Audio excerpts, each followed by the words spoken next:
IPhone 16 series കഴിഞ്ഞ ദിവസം പുറത്തിറക്കിയതിനു പിന്നാലെ ഐഫോൺ 14, 15 മോഡലുകൾക്ക് വൻ വിലക്കുറവ് പ്രഖ്യാപിച്ച് ആപ്പിൾ. 10,000 രൂപ മുതലാണ് ഇന്ത്യയിലെ വിലക്കിഴിവ്.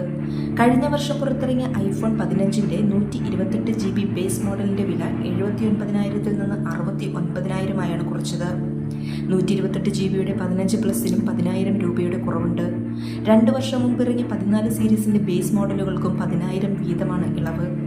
പുതിയതായി ഇറങ്ങിയ ഐഫോൺ 16 സീരീസുകളിൽ 128 GB മോഡലിന് 79,900-ഉം 16 പ്ലസിന് 89,900-ഉമാണ് വില. അതേസമയം കഴിഞ്ഞ വർഷം ഇറങ്ങിയ 15 പ്രോ മോഡലുകളെ അപേക്ഷിച്ച് വിലക്കുറവിലാണ് 16 പ്രോ മോഡലുകൾ എത്തിയിരിക്കുന്നത്. 16 പ്രോ മോഡലിന് 1,19,900-ഉം പ്രോ മാക്സിന് 1,44,900-ഉമാണ് നിലവിലെ വില. 15 പ്രോ ഇറങ്ങിയപ്പോൾ 1,34,000-ഉം പ്രോ മാക്സിന് 1,59,900-ഉമായിരുന്നു വില. ഈ വർഷം ആദ്യം ഇത് 1,29,800-ഉം 1,54,900-ഉമായി കുറച്ചിരുന്നു.